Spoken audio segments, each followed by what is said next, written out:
Hi hello నమస్తే. మనం FCRI మీద చాలా వీడియోలు పెట్టాము. ఇప్పుడు ఇంకొక వీడియో పెడుతున్నాను. ఎందుకంటే నాగాలాండ్ ముఖ్యమంత్రి మొన్న మిజోరాం ముఖ్యమంత్రి డైరెక్ట్గా కొంతమంది రిప్రజెంటేషన్ తీసుకొని వెళ్ళాడు. ఎనివే అది జేపీసీకి ఇచ్చారు, జాయింట్ పార్లమెంటరీ కమిటీకి ఇచ్చారు. కాబట్టి ఎఫ్సిఆర్ఐ బిల్లుని ఇప్పుడు కొద్దిగా సెంటర్ సాఫ్ట్ అయింది ఆ బిల్లు మీద అనేది మనం చూసాం గతంలో కూడా. ఓకే, ఇక నాగాలాండ్ చీఫ్ మినిస్టర్ కూడా ఒక పెద్ద ఉత్తరం రాశాడు దీని మీద. నాగాలాండ్ ముఖ్యమంత్రి అతనేం రాశాడు అనేది చూద్దాం. ఈ Nagaland chief minister doctor Neiphiu Rio ఇతను హోమ్ మినిస్టర్ అమిత్ షాకి కొన్ని అమెండ్మెంట్స్ మీద మీరు కన్సిడరేషన్లోకి తీసుకోండి అని, ఇది mocochungtimes.com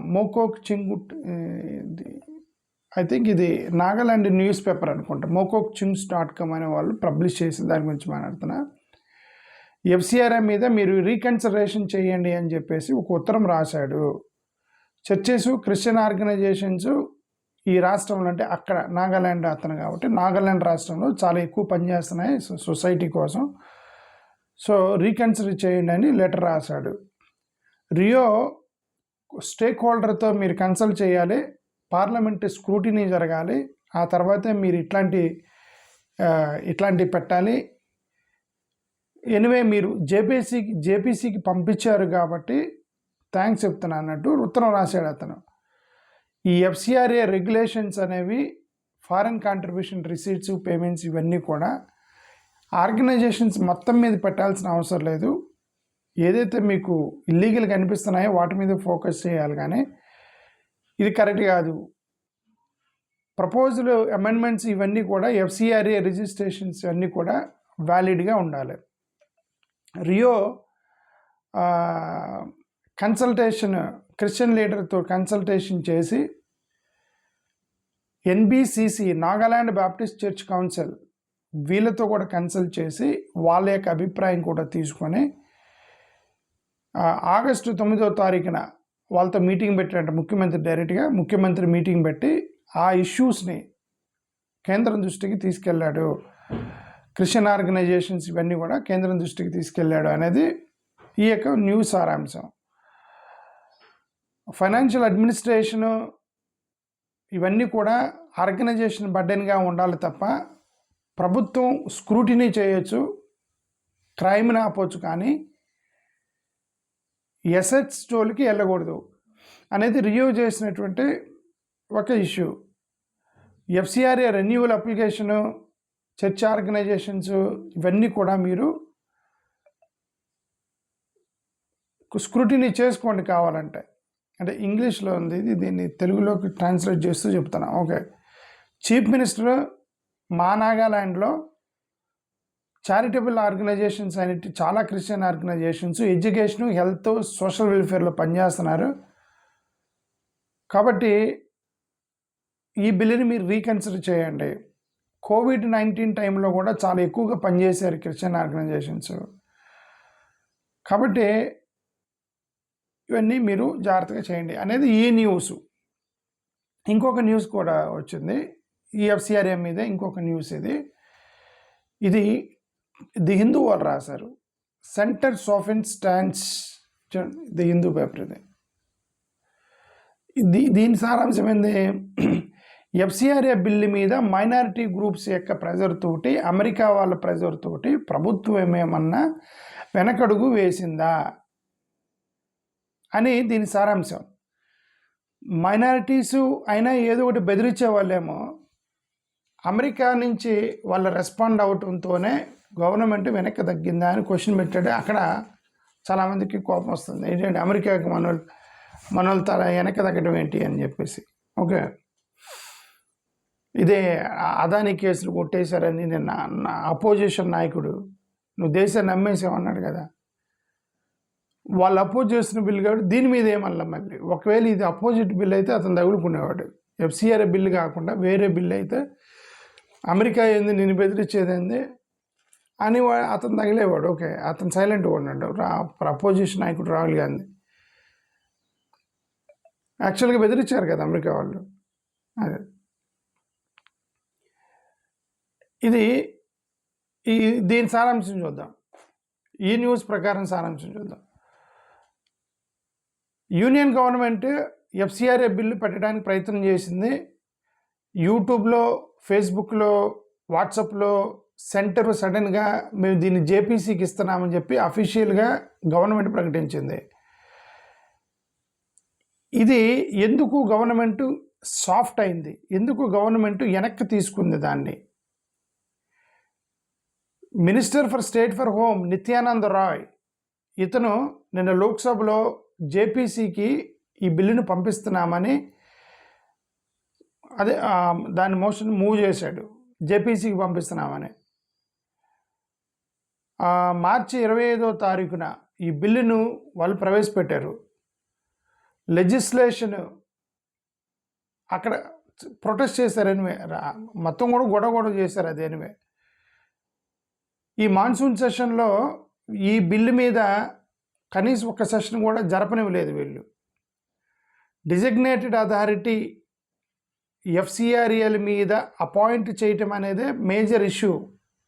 దానివల్లే ఈ అసెట్స్ తీసుకుంటారేమో, డిస్పోజ్ చేస్తారేమో, అసెట్స్ పోతాయేమో అనేటువంటి భయంతో వీళ్ళందరూ గొడవ చేశారు. కాబట్టి దానికి ప్రభుత్వం లొంగిందా, దానికే ప్రభుత్వం లొంగే అవకాశం ఉందా అంటే ఇతను పెట్టిన టైటిల్ అన్నమాట. July 6 union home minister Amit Shah 4 మీటింగ్లు వేశాడు. ఇప్పటికే ఆ రోజు నుంచి ఇప్పటికి 4 మీటింగ్లు వేశాడు. అందరూ కూడా క్రిస్టియన్ గ్రూప్స్తో మీట్ అయ్యాడు. అమిత్ షా గారు క్రిస్టియన్ గ్రూప్స్తో మీట్ అవ్వటం బహుశా వీళ్ళు ఎన్డీఏ గవర్నమెంట్ వచ్చిన తర్వాత ఇది ఫస్ట్ టైం అనుకుంటా. ఏది ఇంత లార్జ్ 4 సిరీస్ ఆఫ్ ఈవెంట్స్ తోటి 4 గ్రూపులను కలిశాడు అమిత్ షా గారు, క్రిస్టియన్ గ్రూప్స్ని. వాళ్ళలో లేటెస్ట్ గ్రూప్ ఏంటంటే 18 మంది డెలిగేషన్ క్రిస్టియన్ క్యాథలిక్లు, ప్రొటెస్టెంట్లు, ఆర్థడాక్స్లు కలిశారు. ఈ టీంని అంతేకాకుండా డిఎంకే ఎంపీ పి విల్సన్ ఒక టీంని తీసుకెళ్ళి అమిత్ షా గారిని కల్పించాడు. ఓకే, అతను బయటకు వచ్చి ఏం చెప్పాడంటే పి విల్సన్, ప్రైమ్ మినిస్టర్ గారికి కూడా ఉత్తరం పంపించాము, ఆ ఉత్తరాన్ని తీసుకెళ్ళి మేము అమిత్ షా గారికి ఇచ్చాము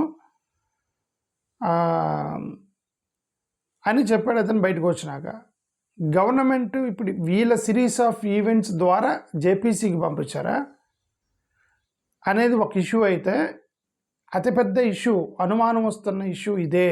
ఏంటంటే అది యుఎస్ ప్రెజర్ అని టైటిల్ పెట్టాడు. చూడండి ఇక్కడ ఏం పెట్టాడు, యుఎస్ ప్రెజర్, అమెరికా నుంచి ఒత్తిడి అని పెట్టాడు. ఈ statement made by US congressman Riley Moore. ఈ రీలీ మూర్ అనే వ్యక్తి సరే ఏదో నార్మల్ పొలిటీషియన్ మాట్లాడితే పర్లేదు, అతను ట్రంప్కి చాలా క్లోజ్ వ్యక్తి, ట్రంప్ చాలా క్లోజ్ అసోసియేట్. మోడీ గారికి అమిత్ షా గారు ఎలాగనో అలాగా క్లోజ్ అసోసియేట్స్లో ఒక వ్యక్తి ఈ రీలీ మూర్ అతనే చెప్పాడు.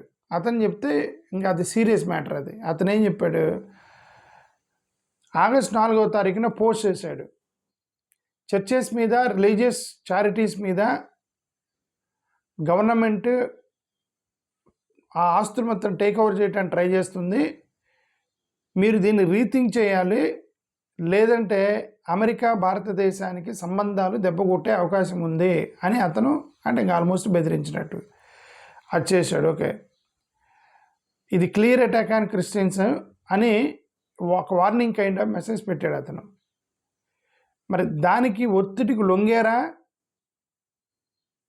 అనేది ఈ యొక్క న్యూస్ సారాంశం. ఇప్పుడు దీన్ని మరి ఇంకా అపోజిషన్ నాయకుడైతే కనెక్ట్ చేసేవాడు. ఇప్పుడు అదాని కేసులకి వాటికి కనెక్ట్ చేసేవాడు. వాళ్ళెవరు మనకు చెప్పడానికి అని ఉండేవాడు ఇతను. ఓకే, సరే వీళ్ళే అపోజ్ చేస్తున్నారు కాబట్టి బిల్లుని మేము బోసే ఇతను కనెక్ట్ చేయలేదు దీన్ని. అపోజిషన్ నాయకుడు నాకైతే ఒకటి అర్థమైంది, ఈ సిబిసిఐ, ఎన్సిసిఐ ఇవి కూడా కలిశారట, అమిత్ షా గారిని వాళ్ళని కలిశారట. సిబిసిఐకి సంబంధించిన జోనాథన్ లాల్రెమ్రూటా ఇతను ఏమన్నాడంటే, ఇప్పుడు ఆస్తులు తీసుకుంటా ఉన్నారు, ఫారెన్ ఫండ్ నుంచి ఆస్తులు తీసుకుంటా ఉన్నారు. ఒకవేళ ఆస్తిని ఒక బిల్డింగ్ కట్టారు, ఒక బిల్డింగ్ని 50% మా డబ్బులతో కట్టుకున్నాము, 50% ఎవరో ఫారెనర్ డొనేట్ చేశాడు అనుకో. ఇప్పుడు నీ ఎఫ్సిఆర్ఏ ప్రకారం ఆ ఆస్తి నేను కట్టినట్ట, ఫారెనోడు కట్టినట్ట, నువ్వు తీసుకుంటేట అంటాడు. కరెక్టే కదా అది? నాకు కూడా ఇది స్ట్రైక్ అవ్వాలి. ఇది చదివి నాకు స్ట్రైక్ అయింది. ఒక బిల్డింగ్ కట్టాము అంటే ఒక ఆర్ఫనైజ్ కట్టాము, దాంట్లో 50% మా ఇండియన్ డొనేషన్స్, 50% ఫారెన్ డోనర్స్. ఇప్పుడు నువ్వు ఎఫ్సిఆర్ఏ ద్వారా నువ్వు కంట్రోల్ తీసుకుంటానంటున్నావు.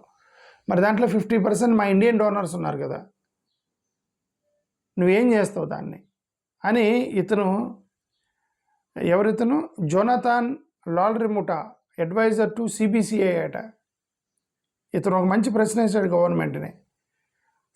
ఫంటాస్టిక్. మరి దానికి ఏం సమాధానం చెప్తారు? మరి 100% ఫారెన్ డోనర్తోనే ఉండవు కదా ఆర్గనైజేషన్. 100% ఫారెన్ డోనర్ తోటి కంపెనీ బిల్డింగ్లు కట్టరు కదా. కొద్దిగా ఇండియన్ డోనర్స్ ఉంటారు, వాళ్ళ సొంత ఆస్తులు, సొంత డబ్బులు ఖర్చు పెట్టి కట్టుకునే వాళ్ళు కూడా ఉంటారు. Then how the government will deal with this అనేది కరెక్ట్, రైట్ క్వశ్చన్ అది. Thank you. ఎనివే, మనం ఇది కూడా నేను ఇప్పటికీ మనం ఒక్కొక్క వీడియోలో ఒక పాలసీ చెబుతున్నాం మన అంబేద్కర్ జనతా పార్టీకి. ఈ సమస్య వచ్చినప్పుడు నేను కాదు, అంబేద్కర్ గారి ఫోటోని కరెన్సీ నోటు మీద వేయాలి, అంబేద్కర్ గారి ఫోటోని కరెన్సీ నోటు మీద వేయాలని ఒక పాలసీ చెప్పాము. ఆంధ్రప్రదేశ్ని సమతాంధ్రగా మార్చాలని ఒక రిక్వెస్ట్ పెట్టాము. ఈ కొట్టుకునేటువంటి పాస్టర్లు, ప్రీస్ట్హుడ్ని మోరల్, వాళ్ళే they are suppose to be moral role model to the people. ఇప్పుడు వాళ్ళే చర్చిల్లో కొట్టుకున్నా లేదా గుడుల్లో కొట్టుకున్నా మనం ఒక చట్టం తీసుకురావాలి ఆ ప్రీస్ట్హుడ్ క్యాన్సిల్ చేసేటట్టుగా, so that they may follow their own religion strictly. Okay, of course అది సెక్యులర్కి మనకు అవసరం లేదు, ఎక్కడ చర్చిలో ఎవడో కొట్టుకుంటే గవర్నమెంట్కి ఏం పని అని జనరల్గా అనుకోవచ్చు. బట్ అయినా సరే మరి ఎఫ్సిఆర్ఏ పెట్టి మేము కంట్రోల్ చేస్తున్నాము, అది కరప్షన్ కంట్రోల్ చేస్తున్నాము, ఇవన్నీ చెప్తున్నారు. మరి అది ఎందుకు చేయరు? అది కూడా చేస్తే కొద్దిగా తనుకోకుండా ఉంటారని మా ఉద్దేశం. గవర్నమెంట్ ల్యాండ్స్ ఇవన్నీ కూడా మీరు డిస్ట్రిబ్యూట్ చేయాలి. ముఖ్యంగా రిలీజియస్ ఏమంటారు, సిఎస్ఆర్ లాగా ఆర్ఎస్ఆర్ పెట్టాలి. Company social corporate social responsibility లాగా రిలీజియస్ సోషల్ రెస్పాన్సిబిలిటీ పెట్టి వాళ్ళు కూడా పేదలకి డైవర్ట్ చేసే విధంగా మనం ఒక చట్టం తీసుకురావాలని చెప్పినాం. మనం సెల్ఫ్ ఫైనాన్స్, మేనేజ్మెంట్ కోటా లాంటివి కూడా వాటి మీద దృష్టి పెట్టాలి. ఈ కామన్ బరియన్ గ్రౌండ్స్ పెట్టాలి. ఈ క్యాస్ట్ ఎనిలేషన్ ఆఫ్ క్యాస్ట్కి సంబంధించిన ఇప్పటికి 7 ప్రపోజల్ పెట్టాం. ఇప్పుడు 8వ ప్రపోజల్ పెడుతున్నాయి. ఇది ఎఫ్సిఆర్ఏకి సంబంధించి. ఎఫ్సిఆర్ఏ, ఫెమా 2 వేరు చట్టాలు అవసరం లేదు. మీరే అంటున్నారు 1 nation 1 election. UGC uniform civil code అని చెప్పేసి కామన్ కోడ్ కావాలంటున్నారు కదా. యూనిఫామ్గా అందరికి ఒకటే కోడ్ కావాలంటున్నారు కదా. యూనివర్సిటీలకి మనకెందుకు ఏఐసిటిఈ, యూజీసీ ఇన్నెందుకు, మొత్తం ఒకటే సింగిల్ బాడీ చేస్తున్నామని చెప్పి అది కదా మొన్న నోటీస్ పంపించింది. అంటే ఇన్ని యూనిఫామ్ చేస్తున్నాం, ఇదెందుకు చేయరు అంటున్నా. ఎఫ్సిఆర్ఏ సపరేట్గా, ఫేమా, ఆర్బీఐ గైడ్లైన్స్ ఎందుకు మొత్తం ఎత్తిపడేసి వ్యాపారస్తులకి ఏ రూల్స్ పెట్టారో ఈ యొక్క ఎన్జిఓలు కూడా అదే రూల్ పెట్టండి. ఎన్జిఓలకు ఏ రూల్ పెట్టారో వ్యాపారస్తులకు కూడా అదే రూల్ పెట్టండి. ఇప్పుడు ఎన్జిఓలకి మేము ఆస్తులు తీసుకుంటాము, మీరు కనుక కరెక్ట్గా ఫామ్ అవుతా అన్నారో కంపెనీలకు కూడా చెప్పండి. మీరు కనుక కంపెనీ యాక్ట్ ప్రకారం పోతే మీ ఆస్తులు మొత్తం గవర్నమెంట్ జప్తు చేసుకుని దానికి కూడా పెట్టండి. ఓకే, వీళ్ళని ఎలా అయితే సతాయిస్తున్నారో కంపెనీలు కూడా సతాయించండి. అప్పుడు వాళ్ళు సెట్ అవుతారు. అంటే వీళ్ళు సేవ చేసే వాళ్ళ మీద ఎందుకు? అందుకే మనం ప్రధానమంత్రి అయితే మనమే దేవుడు అయితే, ఇలానే అంబేద్కర్ జనతా పార్టీ కేంద్రంలో అధికారంలోకి వస్తే మనం చేసేది ఏంటంటే యూనిఫామ్ సివిల్ కోడ్ ఇవన్నీ కాదు, యూనిఫామ్ లా, అందరికీ ఒకటే చట్టం. ఓకే, వ్యాపారస్తుడికి, సేవ చేసేవాడికి, వ్యాపారస్తుడికి, స్కూల్ నడిపేవానికి, కాలేజీ నడిపేవానికి అందరికీ ఒకటే చట్టం, సింగిల్ యాక్ట్. అదేంటి, నువ్వు క్రైమ్ చేస్తే you will be punished, otherwise you will be free. కంపెనీలకు ఒక చట్టం, వ్యాపారాలు చేసేవారు వీళ్ళకు ఒక చట్టం, స్కూల్స్కి ఒక చట్టం, బార్బర్ షాప్కి ఒక చట్టం, ఇన్ని చట్టాలు ఉండకూడదు. చట్టం అందరికీ ఒకటే. దాని యూనిఫామ్ సివిల్ కోడ్ పెట్టకూడదు, యూనిఫామ్ బిజినెస్ కోడ్ పెట్టండి. యూబీసీ యూనిఫామ్ బిజినెస్ కోడ్ పెడతాం మేము, మమ్మల్ని ప్రధానమంత్రిని చేయండి మీరు. Okay. More over single window, single sheet, single implementation. Single implementation అంటే మీరు బ్యాంకుకి వెళ్తే ఎమ్మెల్యే గారు వచ్చారు, ఎంపీ గారు వచ్చారని మిమ్మల్ని ముందు పంపించేది ఏం లేదు. అందరికీ టోకెన్ సిస్టమ్ పెట్టేటి, everybody has to go in the single line. ఎందుకు? Single rule single citizen, single rule single citizen, అంతే. సింగిల్ రూల్ సింగిల్ సిటిజన్ అంటే ఒక రూల్ ఒక సిటిజన్కి పెట్టాలి. మరి అలాగని ఈ విఐపీలని డిస్రెస్పెక్ట్ చేసేదేం లేదు. కాకపోతే ఈ విఐపీకి మనం వేరే సపరేట్ పెట్టాలి. ఎందుకంటే వాళ్ళు విఐపీస్కి they are busy, not that they are very important than the normal person కంటే వాళ్ళు ఇంపార్టెంట్ అని కాదు. ఇప్పుడు చీఫ్ మినిస్టర్ ఉన్నాడని బిజీగా ఉంటాడు, ఓకే, చాలా ప్రోగ్రామ్స్ అటెండ్ అవ్వాలి. నువ్వు కూడా కామన్ మ్యాన్ లాగా లైన్లో నిలబడంటే చీఫ్ మినిస్టర్ని కరెక్ట్ కాదు, ప్రధానమంత్రిని లైన్లో నిలబడంటే కరెక్ట్ కాదు. ఎందుకంటే దే ఆర్ బిజీ పీపుల్. ఈరోజు బాంబేలో మీటింగ్ ఉంటే ఒక గంటలో బెంగళూరులో మీటింగ్లో పోయి ఉండేది వాళ్ళకి, సో ఫ్లైట్లో తిరుగుతూ ఉంటారు. సో ఇట్లా విఐపీ పీపుల్ని విఐపీ అనకూడదు, వెరీ ఇంపార్టెంట్ కాకుండా బిజీ పీపుల్ అని పేరు మార్చాలి. బిజీ పీపుల్ అని పేరు మార్చి ఈ బిజీ పీపుల్కి సపరేట్ ట్రీట్మెంట్ ఇవ్వాలి, అంతే. మరి విఐపీ లేదు, ఏం లేదు. బిజీ పీపుల్ అని పెట్టి వాళ్ళకి సపరేట్ ట్రీట్మెంట్ మమ్మల్ని ప్రధానమంత్రి చేసి ఈ చట్టాలన్నీ మారుస్తాం. లేదంటే ఇవన్నీ వదిలేసి ఆర్టీఐ యాక్ట్ పెట్టి దాంట్లో పొలిటీషియన్స్ రారంటే ఎందుకు రారు? గవర్నమెంట్ పని కదా పొలిటీషియన్స్ తీసుకునేది, వాళ్ళు చట్టాలు చేసుకున్నారు. ఆర్టీఐ యాక్ట్ కింద పొలిటీషియన్స్ రారు, గవర్నమెంట్ ఉద్యోగం వస్తారట. గవర్నమెంట్ ఉద్యోగం ఎందుకు వస్తారో, పొలిటీషియన్ ఎందుకు రాడు? ఇద్దరు పొలిటీషియన్స్ సంతకం చేస్తే కదా గవర్నమెంట్ ఫండ్ రిలీజ్ చేయి. గవర్నమెంట్ ఫండ్ డిస్ట్రిబ్యూట్ చేసేది మినిస్టర్ సంతకం చేస్తే కదా, ముఖ్యమంత్రి ఆర్డర్ ఇస్తే కదా ఫండ్ రిలీజ్ అయ్యేది. Okay, then why politician will not come, only government employee will come. Okay, so ఈ పొలిటీషియన్స్ ఇవన్నీ రన్ చేసేది పబ్లిక్ అడ్మినిస్ట్రేషన్ కదా. సో వాళ్ళకి అనుకూలంగా పొలిటీషియన్ని ఎక్స్క్లూడ్ చేశారు కరప్షన్ చేసుకోవడానికి సింపుల్గా. అందుకని 1 RTI 1 ఫైలర్, అంతే. 1 RTI 1 సిటిజన్ సిస్టమ్ తీసుకొస్తాం. 1 RTI 1 సిటిజన్. మనమే దేవుడైతే, మనమే ప్రధానమంత్రి అయితే 1 RTI 1 సిటిజన్ అంటే ఆర్టీఐ వేస్తే ఆ దేవుడి మీద ఆర్టీఐ వేసినా సరే ఇన్ఫర్మేషన్ పబ్లిక్కి చెప్పేయాలి. దేవుడి మీద ఆర్టీఐ వేసినా ఇన్ఫర్మేషన్ పబ్లిక్ చెప్పాలి. చీఫ్ మినిస్టర్ కాదు, పొలిటీషియన్స్ ఎగ్జామ్షన్ ఇవన్నీ ఉండకూడదు. ఇవన్నీ పెట్టలేనప్పుడు దయచేసి పేదల్ని, బడుగు బలహీన వర్గాల్ని, మైనారిటీస్ని, వీళ్ళందరినీ హెరాస్ చేయడం కరెక్ట్ కాదు నాకు తెలిసిన వరకు. సో కానీ మన Ambedkar Janata party 8th policy ఏంటంటే 1 రూల్ 1 ఇంప్లిమెంటేషన్ 1 సిటిజన్, అంతే. అందరికీ ఒకటే రూల్, ఒకటే సిస్టమ్. థ్యాంక్ యూ, నమస్కారం.